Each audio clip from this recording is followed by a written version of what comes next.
ஏசாயா 6ஆம் அதிகாரம் முதல் 5 வசனம் சொல்லப்பட்டிருக்கிறது. உசியா ராஜா மரணமடைந்த வருஷத்திலே ஏசாயா தீர்க்கதரிசி தேவாலயத்துக்கு கடந்து செல்கிறார். அங்கே ஒரு அற்புதமான ஒரு காட்சியை பார்க்கிறார். என்ன பார்க்கிறார்? உன்னதமான தேவன் உயர்ந்தும் உன்னதமான சிங்காசனம் வீட்டிருக்கிறது பார்க்கிறார். அங்கே அவருடைய வஸ்திரத்தின் தொங்கல் தேவாலயம் நிறைந்திருந்தது பார்க்கிறார். இது பார்த்த உடனே அவருக்குள்ளே ஒரு எண்ணம் வருது. ஐயோ, உன்னதமான தேவனை கண்டனே, அசுத்த உதடுள்ள மனுஷன், அசுத்த உதடுள்ள ஜனங்களிடத்தில் வாசம் அடைகிறான் என்று சொல்லி தன்னுடைய நிலைமையை அவன் உணர்கிறான். அன்புக்குரியவர்களே, அப்பொழுது யார் நமது காரியமாய் போவான் என்று சொல்லி ஒரு வார்த்தையை கேட்கும் பொழுது இதோ அடியேன் இருக்குன்னு சொல்லுகிறான். இப்படி இந்த உலகத்துக்கு புறப்பட்டு வந்த ஆண்டவராய் இயேசு கிறிஸ்து என்ன செய்தார் என்று சொன்னால், லூக்கா 15ஆம் அதிகாரம் 4, 5, 6, 7 சொல்லப்பட்டிருக்கிறது. ஒரு காணாமல் போன ஆட்டை தேடி கண்டுபிடிக்க வேண்டும். அது கண்டுபிடிக்கப்பட்டு தொழில் மேல் கொண்டு வந்து அயல் வீட்டார் எல்லாரும் அழைத்து ஒரு சந்தோஷத்தை கொண்டாட வேண்டும் என்று அந்த வார்த்தைகளிலே சொல்லப்பட்டிருக்கிறபடி தேவன் தம்முடைய அன்பை இந்த உலகத்தில் எப்படி வெளிப்படுத்துகிறார் என்று சொன்னால், தன்னை விட்டு தூரப்பட்டு மாயை பின்பற்றி வீணனாய் போன மனிதனை எப்படியாவது தன் பக்கம் இழுக்க வேண்டும் என்று சொல்லி ஒரு அன்பை இந்த உலகத்திலே அவர் கொடுத்திருக்கிறார். அந்த அன்பு தான் இன்றைக்கு நம்முடைய வாழ்க்கையில இழுக்கக்கூடியதாக இருக்கு. இதுக்கு அதிகாரம் செய்தால் யாரும் பக்கத்துல வர மாட்டாங்க. பிள்ளைகளை அதிகாரமா சொன்னா கேட்க மாட்டாங்க. அன்போடு கூட சொல்லும் பொழுது அதை கேட்பார்கள். மனம் திரும்பின புதுசுல இந்த டீம்ல ஒரு அண்ணன் வருவாங்க. அந்த அண்ணன் என்ன சொல்லுவாங்கன்னு சொன்னா, தம்பி நீ எங்களோடு கூட ஊழியத்துக்கு வா. இப்படி ஊழியத்துக்கு வரும்போது உன்னை ஆண்டு பயன்படுத்துவா. ஒரு தாய்க்கு தன்னுடைய மகன் ஒரு சின்ன சின்ன வேலைகள் செய்து கொடுக்கும் போது தாய் தன்னுடைய குழந்தை மேல அதிக அக்கறைப்படுவாங்க. இதே போல நீ ஆண்டவருக்காக நீ ஊழியம் செய்தால், ஒரு சாட்சி சொன்னால் ஆண்டவர் உன்னை கனப்படுத்துவார் என்று சொன்னாங்க. அதே போல நானும் ஆண்டோட சமூகத்தில் ஜபிக்கும் போது ஒருவன் எனக்கு ஊழியம் செய்தால் பிதாவானவர் கனம் பண்ணுவார் என்ற வார்த்தை எனக்கு கிடைத்தது. இப்படியாக ஆண்டுடைய அன்பை ருசித்து பார்க்கக்கூடிய மக்களோடு கூட சேர்ந்து கொண்டு இந்த ஊழியத்துக்கு வரும் பொழுது ஆண்டு எப்படிப்பட்ட ஒரு காரியத்தை செய்திருக்கிறார் என்று சொன்னால், ஆண்டவரை விட்டு தூரப்பட்டு காணாமல் போன நிலைமையிலிருந்து கண்டுபிடித்து ஒரு சந்தோஷத்தை தந்திருக்கிறார். அது என்ன சந்தோஷம்?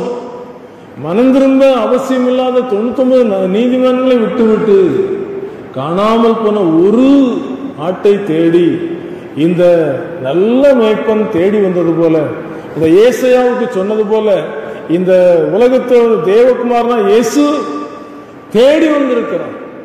இன்றைக்கு பலவிதமான காரியங்களிலே தங்களை அர்ப்பணித்துக் கொண்ட மக்களை அவர் தேடி வந்திருக்கிறார். அப்படி தேடி வந்த ஆண்டவர் என்ன செய்கிறார்? கண்டுபிடிக்கிறார். கண்டுபிடித்து தோள் மேல் போட்டுக்கொண்டு தன் வீடு வரைக்கும் வந்து சேர்த்து சந்தோஷத்தை அவர் என்ன செய்கிறார் பார்க்கிறார். அதில் சொல்லப்பட்டிருக்க முக்கியமான வார்த்தை என்று சொன்னால் 7ஆம் வசனம் சொல்லப்பட்டிருக்கிறது. இதுபோல மனம் திரும்ப அவசியமில்லாத 99 நீதிமன்றங்களை குறித்து சந்தோஷம் உண்டாகிறது பார்க்கலாம். மனம் திரும்புகிற ஒரே பாவி நிமித்தம் பரலோகத்தில் மிகுந்த சந்தோஷம் உண்டாகும் என்று நான் உங்களுக்கு சொல்லுவேன். இன்னைக்கு யாராவது மனம் திரும்பி இருக்கிறாங்களா? இன்னாருடைய பிரசங்கத்தை கேட்ட மனம் திரும்பி சொல்ல முடியுமா? என் வாழ்க்கையில அநேக பிரசங்கங்களை நான் கேட்டிருக்கிறேன். கேட்டதுல ஒரே ஒரு செய்தி என்னவென்று சொன்னால், 1981ஆம் வருடத்துல சௌரி பாபு என்ற ஒரு தேவனுடைய மனுஷர் ஒரு காரியத்தை சொன்னார். அவர் சொன்ன காரியம் என்னவென்று சொன்னால், ஆண்டவர் எப்போதும் என்ன செய்யணும்? துதிக்கணும், ஸ்தோத்தரிக்கணும், நன்றி சொல்லணும். ஏன்னு சொன்னா அவர் உயிரோடு கூட இந்த பூமியில வைத்திருக்கிறார். ஒரு செகண்ட் நம்ம மூச்சு விட மறந்தா உயிர் போயிடும். அதுக்காக தன்னோடு என்ன செய்யணும்? ஸ்தோத்தரிக்கணும். அப்படி அவர் தன்னுடைய வாழ்க்கையில சொன்னார். ஒரு பெரிய ஒரு குத்துச்சண்டை வீரரை எதிர்த்து நிற்க வேண்டிய சூழ்நிலை வரும்போது அவர் என்ன செய்தார்? துதித்து கொண்டே இருந்தார். ஆனத்தில் துதித்து ஸ்தோத்தரித்து கொண்டு அந்த குத்துச்சண்டையில போனாராம். ஒரு செகண்ட்ல வீழ்த்தி விட்டேன் என்று சொல்லி அவர் வெளிநாட்டில் ஒரு அந்த ஷேக்குன்னு சொல்லுவாங்க, அந்த அவங்களுக்கு ஒரு மெய்காப்பாளராக இருந்தது. அவருடைய மனைவி யாருன்னு சொன்னா நம்ம தமிழ்நாடுடைய நடன நர்த்தையாக இருந்த சுவர்ணமைக்கு அவங்க ஊழியத்துக்கு வந்திருக்கணும்னு சொன்னாங்க. ஒரு எழுப்புதலான ஒரு செய்தியை கொடுத்தாங்க. அப்போ அதன் மூலமாக ஈர்க்கப்பட்டேன், ஆண்டவர் பக்கமாக ஈர்க்கப்பட்டது. அது மட்டுமல்ல, இந்த ஆண்டவருடைய ஒரு சுபாவம் என்னவென்று சொன்னால், ஆதாம் தேவனுடைய சன்னிதானத்தை விட்டு ஒழித்துக் கொண்ட பொழுது, ஆதாமே நீ எங்கே இருக்கிறன்னு சொல்லி ஒரு தேடுகிற ஒரு மனப்பக்குவம் உள்ளது. இன்னைக்கு நம்மை குறித்து அவர் என்ன செய்கிறார்? என்னுடைய பிள்ளை என்னை தேடி வரவில்லையே என்று சொல்லி தேடக்கூடிய ஆண்டவராக இருக்கிறார். இதே போல ஒவ்வொருவரையும் தேடுகின்ற ஆண்டவர். என்னையும் ஒரு நாள் ஆண்டவர் பெயர் சொல்லி அழைத்தார். அவர் தேடி தன் பக்கமாக இழுத்துக் கொள்ளு. காரணம் என்னவென்று சொன்னால், அவருக்கு பக்கத்தில் வந்துட்டோம்னா சந்தோஷம்தான். மற்ற எங்கேயாவது போனோம்னு சொன்னா, எங்கேயோ ஒரு புதருக்குள்ள ஆகாரம் கிடைக்காம அங்கங்க அலைந்து திரிந்து சரியான ஒரு பராமரிப்பு இல்லாம ஓநாய்கள் கடிக்கக்கூடிய நிலைமைக்கு போகக்கூடிய ஒரு சூழ்நிலையில அந்த ஆட்டுக்குட்டி என்ன செய்யுது? வழி தப்பி போகிறது. நாம் எல்லாரும் ஆடுகளைப் போல வழி தப்பித்திருந்த அவனவன் தன் தன் வழியை போனோம். கர்த்தரோ அவரை நொறுக்க சித்தமுள்ளவராகி நம்முடைய பாவங்களை சுமந்து கொள்ளும்படியாக தன்னை ஒப்புக் கொடுக்க வேண்டிய ஒரு சூழ்நிலை வந்தது. நம்ம எல்லாரும் தன் தன் வழியை போய்விட்டோம், காணாமல் போய்விட்டோம். அதனால் நம்மை கண்டுபிடிக்கக்கூடிய ஒரு பொறுப்பு இந்த தேவகுமாரனாய் இயேசுவுக்கு வந்தது. அவர் தேடிக்கொண்டே இருந்தார். காணாமல் போன ஆடை தேடி அவர் கடந்து சென்று கொண்டே இந்த பட்டணங்கள் தோறும் கிராமங்கள் தோறும் சென்று கொண்டிருக்கும் பொழுது அவர் எதை குறித்து சொன்னார் என்று வேதத்தில் சொல்லப்படுகிறது சொன்னால், தேவனுடைய ராஜ்யத்தை சுதந்திரிக்கிற ஒரு ரகசியத்தை குறித்து அவர் அறிவித்துக் கொண்டே போனார். ஏனென்று சொன்னால், ஒவ்வொரு மனிதனுக்கும் இந்த பூமியில வாழுகிற ஒவ்வொருவருக்கும் தேவன் வைத்திருக்கிற ஒரு உயர்ந்த ஆசீர்வாதம். நாம் பாடினோம் அல்லவா, பரம எருசலேம் பரலோகத்தை விட்டு இறங்கி வர கண்டேன் என்று சொல்லி பக்தன் சொல்லுகிறார். அப்படிப்பட்ட ஜோதிமயமான ஒரு இடத்துக்கு நம்மை அழைக்கிற ஒரு ஆண்டவர், வீடு வரைக்கும் கொண்டு சேர்க்கிற ஆண்டவர். நமக்கு சொந்த வீடுங்க இல்லை, பரலோகம் தான் நமக்கு சொந்த வீடு. இன்றைக்கு அதை அவர் தம்முடைய பக்கமாக இழுத்துக் கொள்ளக்கூடிய காரியம் என்னவென்று சொன்னால், நான் உங்களை திக்கற்றவர்களாக விடேன், உங்களிடத்தில் வருவேன் என்று சொல்லி இருக்கிற ஒரு நல்ல நம்பிக்கை உள்ள வார்த்தை கொடுத்து அவர் நம்மிடத்தில் வருகிறவராக இருக்கிறார். தேவனுடைய ராஜ்யத்தை குறித்து அவர் சொல்லி போகும்போது அவர் ஒரு வார்த்தை கேட்கிறார். மத்தேயு சுவிசேஷம் 13ஆம் அதிகாரம் 51ஆம் வசனம் சொல்லுகிறார், பின்பு இயேசு அவர்களை நோக்கி, இவைகளெல்லாம் அறிந்து கொண்டீர்களா என்று கேட்டார். அதற்கு அவர்கள், ஆம், அறிந்து கொண்ட ஆண்டவரே என்றார்கள். அவர் தம்முடைய பக்கமாக இழுத்துக் கொண்டு அவர் தம்முடைய ரகசியத்தை சொல்லுகிறார், தேவனுடைய ராஜ்யத்தின் ரகசியத்தை சொல்லுகிறார். நீங்கள் என்ன செய்ய வேண்டும் என்று சொன்னால், ஒரு நல்ல முத்தை ஒரு மனிதன் கண்டு அதை தனக்கு சொந்தமாக்கி கொள்ளும்படியாக தன்னிடத்தில் உள்ள எல்லாவற்றையும் விற்று அந்த விலை மதிக்க முடியாத முத்தை என்ன செய்கிறான்? தனக்கு சொந்தமாக்கி கொள்ளுகிறான். இது எதை குறிக்கிறது? தேவனுடைய ராஜ்யத்தை ஒரு மனுஷன் பெற்றுக்கொள்ளக்கூடிய ஒரு வாஞ்சை, ஒரு விருப்பம் அவனுக்குள்ளே உண்டாகி அவன் அதை பெற்றுக்கொள்ளக்கூடிய ஒரு முடிவுக்கு வருகிறான். இழுக்கப்படுகிற மனிதன், இந்த ராஜ்யம் எனக்குரியது, இந்த ராஜ்யத்தை நான் யாருக்கும் எந்த காரணத்தை கொண்டு விட்டுவிட மாட்டேன் என்று சொல்லி சொல்லக்கூடிய ஒரு கவனத்துக்குள்ளே வருகிறான்.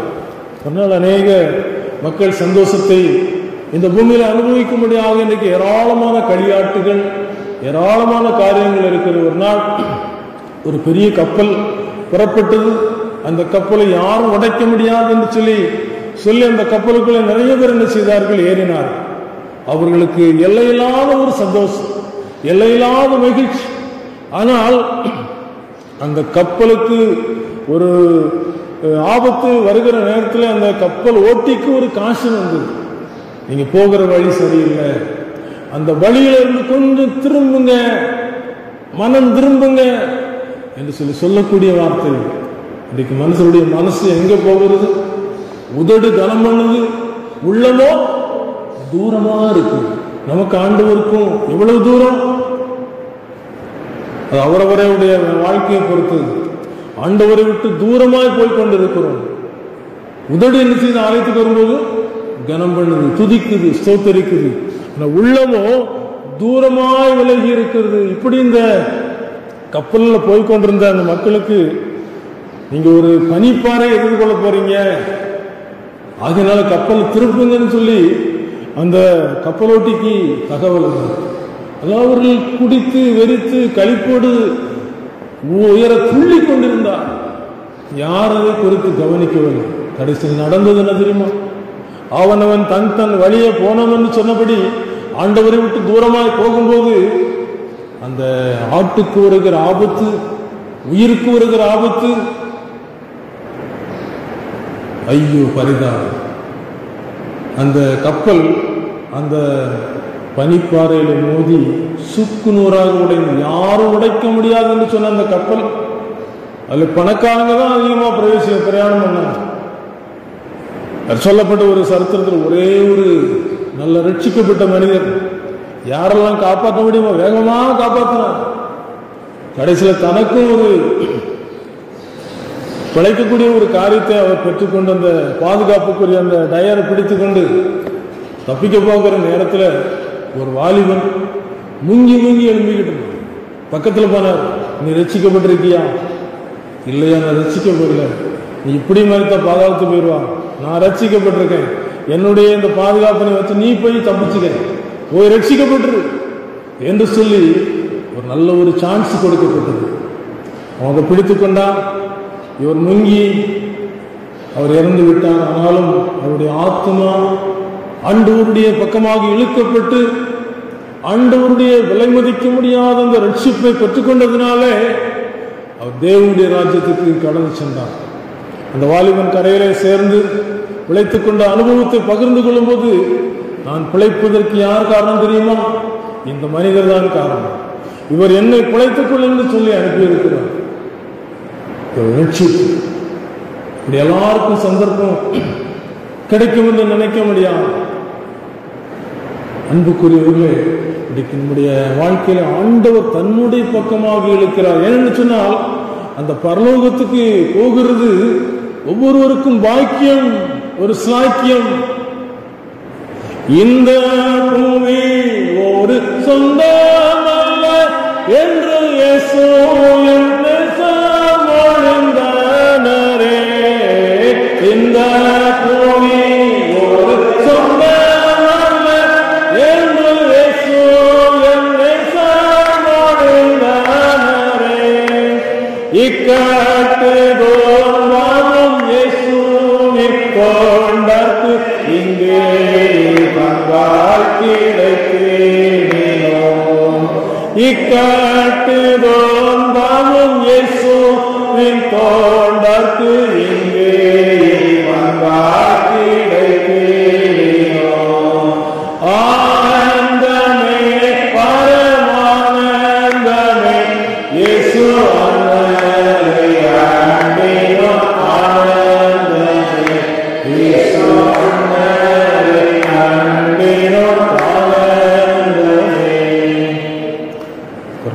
சென்னையில் நடந்த ஒரு காரியம்.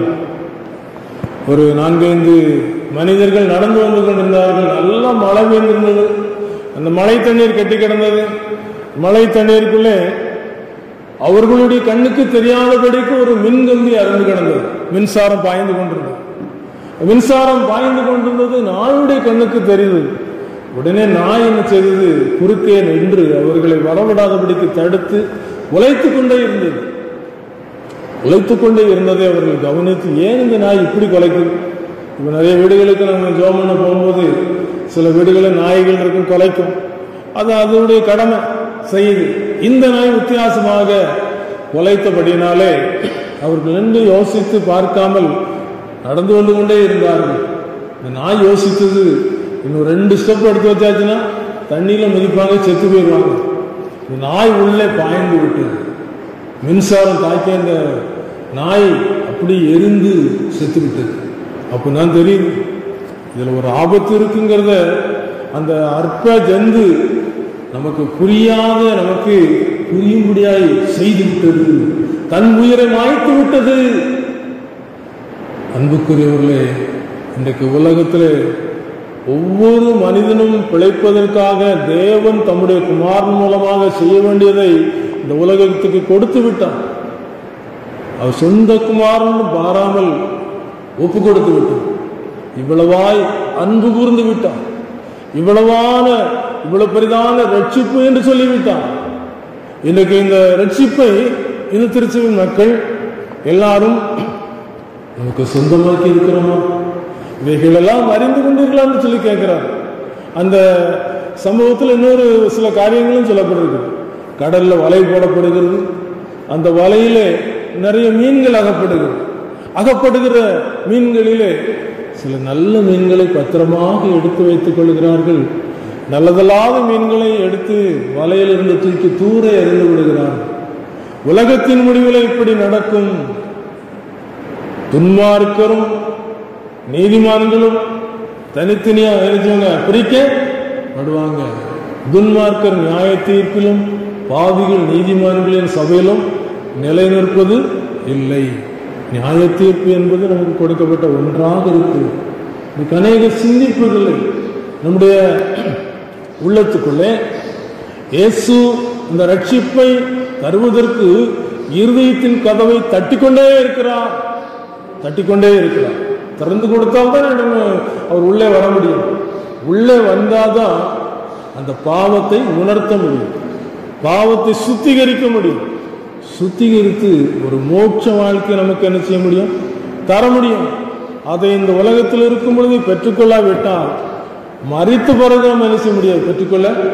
அறுப்பு காலம் சென்றது, கோடை காலம் முடிந்தது, நாமோ ரட்சிக்கப்படவில்லை என்று சொல்லி ஒரு அந்த நிலைமைக்கு போயிடுவோம். ஆகினால ஆண்டு இந்த உலகத்தில் இருக்கும்போதே சொன்னார், வீட்டு எஜமான் எழுந்து கதவை பீட்டின பின்பு நீங்கள் பிற்பாடு வந்து தட்டும்போது நீங்கள் எவ்விடத்தாரோ என்று சொல்லி நாம் சொல்லிவிடுவோம்னு சொல்லியிருக்கிறார். வீட்டு எஜமான் கதவை தட்டும்போது நம்ம திறந்து கொடுத்திருக்கிறோமா? வீட்டு எஜமான் மகனே மகளே இருதயத்தை எனக்கு திறந்து கொடு என்று சொல்லி கேட்கும்போது திறந்து கொடுக்கலாம். அவர் துக்கத்தோடு என்ன செய்வாரு, போயிடுவாரு. அதுக்கு பிறகு அவருடைய சத்தம் நமக்கு என்ன செய்யாது, கேட்காது. இன்றைக்கு கிருபையின் காலத்துக்குள்ள இருக்கிறோம், கடைசி காலத்துக்குள்ள இருக்கிறோம். அவர் இன்றைக்கு வரக்கூடிய காலத்துக்குள்ள இருக்கிறோம். மனம் திரும்புதல் நம்முடைய வாழ்க்கை நடந்திருக்குதா? மனம் திரும்ப அவசியம் இல்லாத மற்றவங்களுக்கு இருக்க என்ன செய்யல, அக்கறை எடுக்கல. மனம் திரும்பாம இருக்கிற இந்த பாவி என்னை விட்டு தூர போயிட்டான், எங்க போனான்னு தெரியல, அவன் காணாம போயிட்டான், அவன் கண்டுபிடிக்கன்னு சொல்லி தேடி தேடி அலைஞ்சி தோல்ல தூக்கி சுமந்து கொண்டு என்ன செய்யறாரு, வருகிற ஆண்டவராக இருக்கிறார்.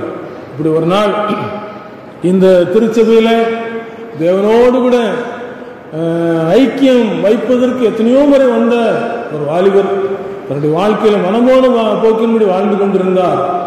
அவருடைய வாழ்க்கை ஒரு நாள் ஒரு பெரிய ஒரு காய்ச்சல் சந்தித்தது. காய்ச்சல் சந்திக்கும் போது ஆண்டவருடைய வார்த்தை எப்படி பேசுகிறேன்னு சொன்னால், அந்த ஐஸ்வர்யானத்தில் பேசும்போது பேசினார் அல்லவா, நிறைய விளைச்சல் வந்திருக்கு, குடோன் கணக்கில் தானியத்தை சேர்த்து வச்சாச்சு, ஆத்மாவை அநேக தலைமுறைக்கு சேர்த்து வச்சுட்டேன், நீ புசித்து குடித்து சந்தோஷமாயிருந்து சொல்லி இம்மைக்கான காரியத்தை குறித்து தனக்குள்ளே திருப்திப்பட்டு கொண்டிருக்கும் போது மேலிருந்து ஒரு சத்தம் வருது, இன்றைக்கு உன்னுடைய ஆத்மா உன்னை விட்டு எடுத்துக்கொள்ளப்படும் என்று சொன்னால் நீ சேர்த்து வைத்தெல்லாம் என்ன செய்யும், யாருடையது ஆகும் என்று சொல்லி ஒரு கேள்வி வந்தது போல இந்த வாலிபருடைய உள்ளத்துக்குள்ளே அவங்க பேச ஆரம்பித்தார். காய்ச்சல் அதிகமாயிட்டு, உனக்கு இனி அடுத்த ஸ்டெப்பு ஜன்னி தான். ஜன்னி இருந்து உனக்கு உயிர் போயிட்டுனா நீ எங்க இருப்பாய், ஆத்மா எங்க இருக்கும்? சரீரம் சிஎஸ்ஐ கலர் தோட்டத்துக்குள்ள நல்லடக்கம் செய்யப்படும், நீ எங்க இருப்பான்? இப்படி அநேக கல்லறைகளை நல்ல போராட்டத்தை போராடினேன், ஓட்டத்தை முடித்தேன், விசுவாசத்தை காத்துக்கொண்டேன்னு சொல்லி எழுதியிருக்கும். அவங்க எங்க இருப்பாங்க? ஆவியானவர் அநேகங்கள்ல ஒரு வார்த்தை கொடுக்கிறார். ஏன்னு சொன்ன ஒவ்வொருவருடைய வாழ்க்கையிலும் இன்னும் இந்த உண்மையான ரட்சிப்பு நிறைவேற பிரயாசப்படுறாங்களா, இதை குறித்து சந்திக்கிறவங்க சொல்றதுக்கு ஆண்டவர் நினைச்சுக்கிறார், உணர்த்துக்கிறார். ஏன்னு சொன்ன நம்முடைய ரட்சிப்புல ஏதோ ஒரு பாதிப்பு இருந்துச்சுன்னு சொன்னா நாமளே என்ன செய்யறோம், ஏமாத்துகிறோம். ரட்சிப்பின் பாத்திரத்தை எடுத்துக்கொண்டு கர்த்தருடைய நாமத்தை தொழுது கொள்ளணும். ரட்சிப்பின் பாத்திரம் என்ன ஒன்றும் இல்லை. எனக்கு தட்டு இல்லாம சாப்பாடு கொடுக்குற இடத்துல என்ன எங்க போய் சாப்பாடு வாங்கி எதிர வச்சு சாப்பிடுவோம்? ஆண்டவர் கொடுக்கிற ரட்சிப்பின் பாத்திரம், அந்த ரட்சிப்பின் பாத்திரத்தில் தான் பரலோகத்தின் ஆசீர்வாதங்கள் நமக்கு கிடைக்கும்.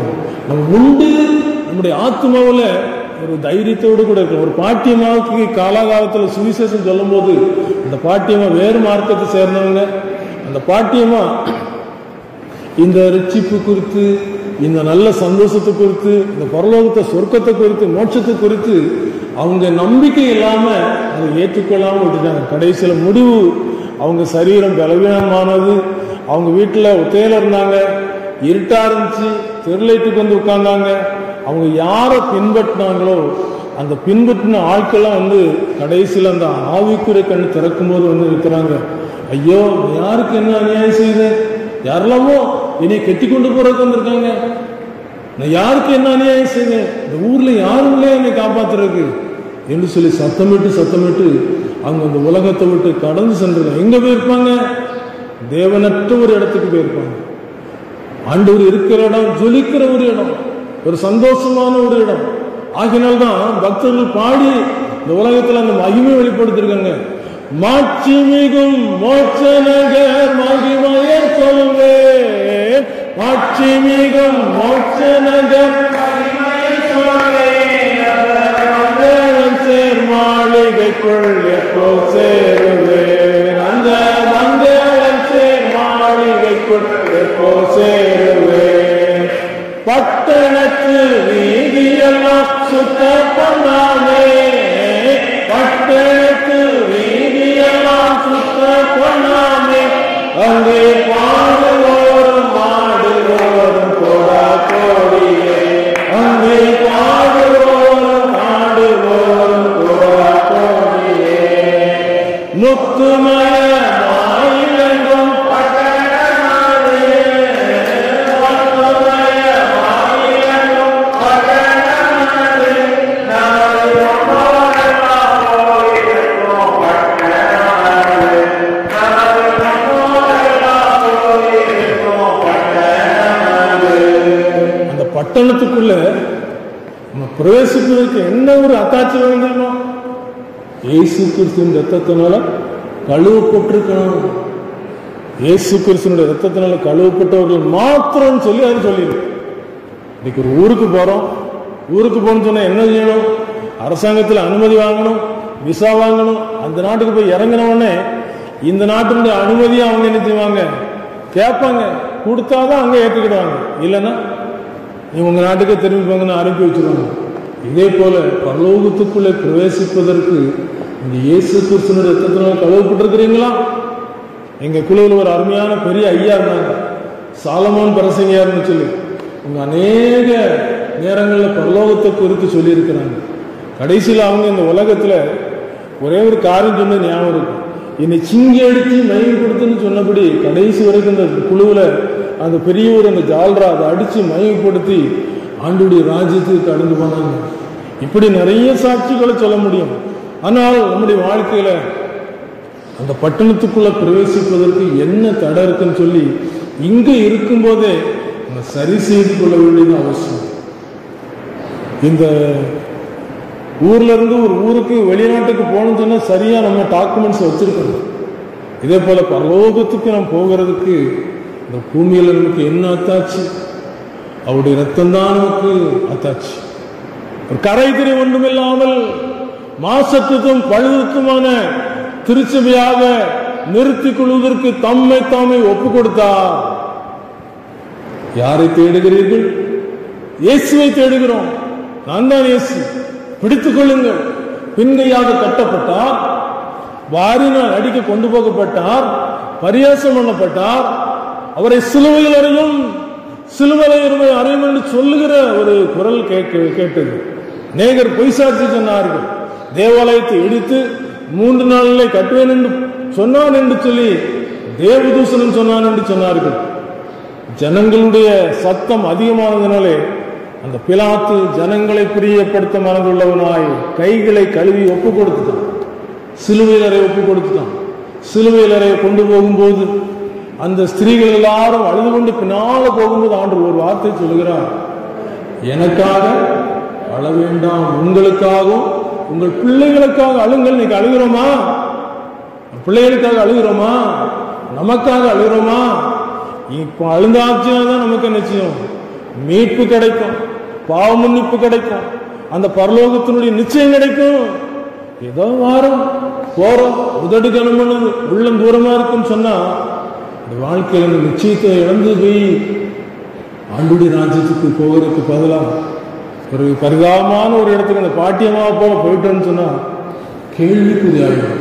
முடிவிலே மாம்சம் ஒரு வழியும் போது நீ துக்கித்து, ஐயோ போதகத்தை வெறுத்தேனே, கடிந்து கொள்ளுதலை என் மனம் அலட்சியம் பண்ணினதே, சபைக்குள்ளும் சங்கத்துக்குள்ளும் கொஞ்சம் குறை எல்லா தீமைக்கும் உள்ள ஆனேனே என்று சொல்லி நீ முறையிடுவான். ஒரே ஒரு காரியத்தை சொல்லி முடிக்க விரும்பும். இந்த திருச்சபையில் வாழ்ந்து கடந்து சென்ற ஒரு வாலிபன் இப்படிப்பட்டதான ரட்சிப்பின் சத்தத்தை கேட்டு தன் இருதயத்தை ஒப்புக் கொடுக்காமல் வாழ்ந்து போய்விட்டான். ஆனால் பாதாளத்தில் அவன் பயங்கர வேதனைப்படுகிறான். ஐஸ்வர்யான் பாதாளத்தில் ஒரு சொட்டு தண்ணிக்காக அக்னியின் அகோரம் தாங்க முடியாமல் மேலே அண்ணாந்து பார்த்து ஒரு சொட்டு தண்ணியை நாவை குளிர பண்ணும்படி அனுப்பும் என்று சொன்னது போல இந்த வாலிபன் வேதனைப்படுகிறான். இயேசுவே என்னை ரட்சியும், நான் திருச்சபைக்கு போயிருக்கிறேன், உங்க சத்தத்தை கேட்டிருக்கிறேன், என்ன அந்த இடத்துல இருந்து காப்பாருன்னு சொல்லி ரொம்ப சத்தம் போடுறேன். இந்த சத்தத்தின் மிகுதினால அங்க ஆண்டவர் என்ன செய்யற, ஒரு இரக்கத்தை கொடுத்து பரலோகத்துக்கு கூட்டாங்கன்னு சொல்லி தூதரில் அனுப்பி கூட்டு போயாச்சு. கூட்டு போனாச்சுன்னா இங்க பார்க்கிறேன் பரலோகம் ஒரு சந்தோஷமான ஒரு மகிமையான இடம். அந்த பரலோக சந்தோஷத்துல அப்படி தன்னை மெய்மறந்து போய்விட்டான். எல்லாரும் தூய்மையா இருக்கிறாங்க, பரிசுத்தவான்களா இருக்கிறாங்க. பார்த்தான் இவ்வளவு சந்தோஷமா இருக்கு. அங்க ஐயோ ஐயோ என்று சொல்லப்படுகிற ஒரு இடத்துக்குள்ள நெருப்புக்குள்ள கிடந்த அவிந்துகிட்டு கிடந்தேன்னு சொல்லி வேதனைப்படுறேன். கடைசியில எல்லாரும் தூய்மையா இருக்கிறாங்க. கொஞ்ச நேரத்துல தன்னை பார்க்கிறான். அவனுக்கு அந்த பரிசுத்தம் உள்ள ஆட்களுக்கும் சம்பந்தமே இல்லை. யோசிக்கான், இந்த இடம் எனக்கு சரியில்லைன்னு சொல்லி அவனே கீழே நினைச்சுக்கிறான், குதிச்சுக்கிறான். எந்த இடத்துல ஐக்கியம் வச்சிருக்கிறோமோ அந்த ஐக்கியம் பரலோகத்துக்கு தடையாக இருந்துச்சுன்னா இன்னைக்கே என்ன செஞ்சிடணும், உதறிடணும். என்ன சொன்னா அந்த அனனியாவும் சப்பிராலும் என்ன செய்தாங்க, நல்ல நோக்கத்தோடு கூட விட்டாங்க. அப்போஸ்தலர் பாதபடியில கொண்டு வைத்தாங்க. என்ன செய்தாங்க, ஒரே ஒரு பங்கு மட்டும் எனக்குன்னு சொல்லி வைத்துக்கிட்டாங்க. நடந்தது என்ன தெரியுமா, பரிசுத்த ஆவியானவரை சோதிக்க நீங்கள் துணிந்தது என்ன, அவ்வளவுதான். 2 பேரும் என்ன செஞ்சாங்க, மறித்து போயிட்டாங்க. இன்னைக்கு நம்ம ஆண்டுடைய ஆளுகைக்கு இருதயத்தை ஒப்பு கொடுக்கும் போது ஒரே ஒரு ஆணி மாத்திரம் அடிக்கிறதுக்கு சாத்தம் இடம் கேட்பான். தினம் ஒரு நாட்டத்தை கொண்டு போட்டு போவோம். நாட்டத்துக்குள்ள மனசு இருக்க முடியுமா, நாட்டத்துக்குள்ள இருக்க முடியும். ஆண்டு வெளியே போயிடுவார். 1999 ஒரு கேசட் போட்டார், என்ன இழைத்த தேவன்னு சொல்லி. அந்த கேசட்டை ஒரு கடையில் கொண்டு காமிச்சு கொடுக்கும்போது அதில் இருக்கிற ஒரு பெரிய ஒரு வார்த்தை சொன்னார், ஐயா திருச்சபைக்காக வேதனைப்படுற இயேசுவாங்களுக்கு உள்ள இல்லை, அவர் எப்பமோ போயிட்டார் என்று சொல்லி வேதனையோடு கூட சொன்னார். இன்னைக்கு நமக்குள்ள இயேசு இருக்கிறாரா, இயேசு ஆளுகை செய்கிறாரா? என்னை ஏற்றுக்கொள்ளாதவன் அங்கு நியாயம் இருப்பதில்லை. நான் சொன்ன வசனமே கடைசி நாளில் நினைச்சோம் நியாயம் இருக்கும் சொல்லி முடிச்சிட்டோம். ஏற்றுக்கொண்டவர்கள் ராஜ்யத்துக்குள்ள போவாங்க, ஏற்றுக்கொள்ளாதவங்க கொஞ்சம் பாவத்துக்கு இடம் கொடுத்து இப்படியும் அப்படியுமா 2 எஜமானுக்கு தலையை சாய்க்கிற, இங்க போனாலும் ஒரு தலையாட்டுறது, இங்கே போனாலும் ஒரு தலையாட்டுற இருக்கிறவங்க வஞ்சிக்கப்பட்டு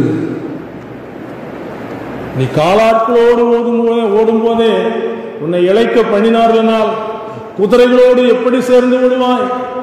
சமாதானம் உள்ள தேசத்திலே நீ அடைக்கலம் தேடினாய், ஜலப்பிரவாகம் பிரவாகித்து வரும்போது நீ எங்கே ஓடுவாய், எங்கே தப்பித்து செல்வாய்? நமக்கு நல்ல ஒரு சமாதானமான ஒரு காலம், இயேசுவை ஏற்றுக்கொள்வதற்கு நல்ல ஒரு காலம். இந்த கப்பல் நடுக்கடலில் போய்கிட்டு இருக்கும்போது சின்ன ஓட்டர்னு வச்சுக்கலாம், இந்த ஓட்டக்குள்ள தண்ணி வந்து என்ன ஆகும், கப்பல் முங்கி போயிடும். இதே போல இயேசுவை ஏற்றுக்கொண்ட மனிதர்களுக்குள்ள சின்ன சின்ன காரியத்தை கொடுத்து சாத்தான் என்ன செய்யறான், பரலோகத்தினுடைய நிச்சயத்தை இழக்க பண்ணுகிறான். ஜாக்கிரதையா இருக்கும். இன்றைக்கு நம்மளை ஆராய்ந்து பார்ப்போம், அலசி பார்ப்போம். இவைகளெல்லாம் அறிந்து கொண்டீர்களா? அக்கினி சூளையில் போடப்பட அறிந்து கொண்டீர்களா? அறிந்து கொண்டோம் ஆண்டவரே. சீசர்கள் சொல்றாங்க, இன்னைக்கு நாம் அறிந்து கொண்டிருக்கிறோமா? சத்தியம் சத்தியம்தான், மாற்று கருத்து கிடையாது. அவர் பட்சபாதம் இல்லாதவர், தேவன் பட்சிக்கிற அக்னி என்று சொல்லப்பட்டிருக்கிறது. யாருன்னு பார்க்கவே மாட்டார். மோசைகிட்ட கண்மலையில நீ பேசுன்னு சொன்னாரு. அடிச்சதுனால என்ன சொன்னாரு?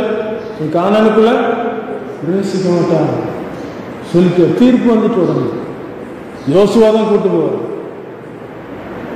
எவ்வளவு நீதி உள்ள ஆண்டு, நித்தியத்துக்குள்ளே பிரவேசிப்பதற்கு செய்ய வேண்டியெல்லாம் செய்து முடித்து விட்டார். அங்கரங்கள் துளைக்க செங்கோரோடி சூரக்க கொங்கி கூறுசில் மாறித்தே. அங்கரங்கள் துளைக்க செங்கோரோடி சூரக்க கொங்கி கூறுசில் மாறித்தே. ஓம் பங்கம் அனைத்தும் போக்கி தங்கரணையில் சிங்காசனத்தில் அமர்த்த. ஓம் பங்கம் அனைத்தும் போக்கி தங்கரணையில் சிங்காசனத்தில் அமர்த்த. மகளே மகளே ஓ இதயத்தை தாராயோ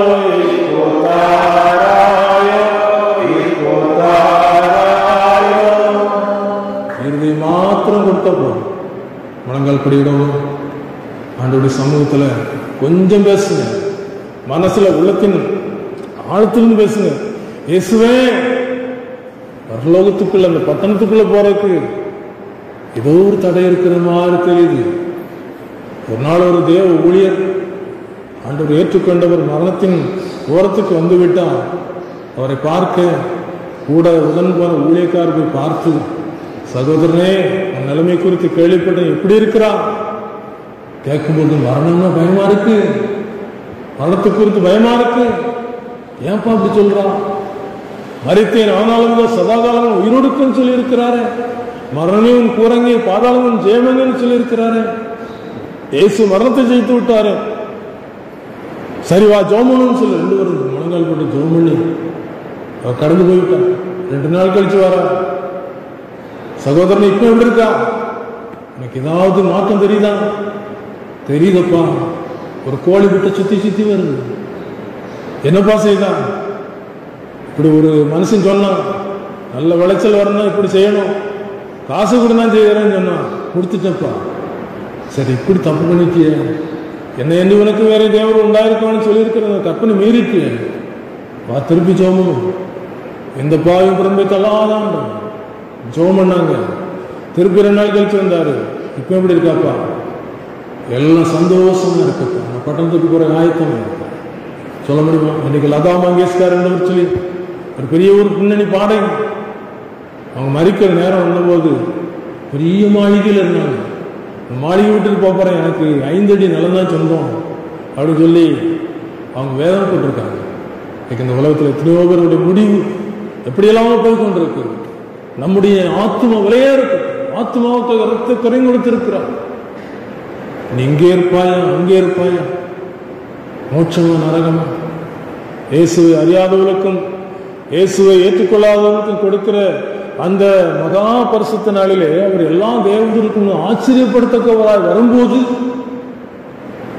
இயேசுவை ஏற்றுக்கொள்ளாதவர்கள் அவருடைய சன்னிதானத்தில் நீங்களாகி நித்திய அழிவாகி தண்டனைக்கு போவார்கள் சொன்னாங்க. அப்ப எவ்வளவு வேதனையா இருக்கும் தெரியுமா? ஒப்பு கொடுப்போமா? ஆண்டோடைய கருத்தில் ஒப்பு கொடுப்போம். அவர் மாத்திரம் இருந்தா தப்பித்துக் கொள்ளலாம். இயேசு இருக்கிற இடத்துல நம்ம இருந்தா தப்பித்துக் கொள்ளலாம். இயேசுவண்டை வந்திடுவாய், பாவங்கள் நீங்கி ரட்சிப்படைந்திடவே, சிலுவையிலே உன் பாவங்கள் போக்கிடவே மரித்தார். சிந்த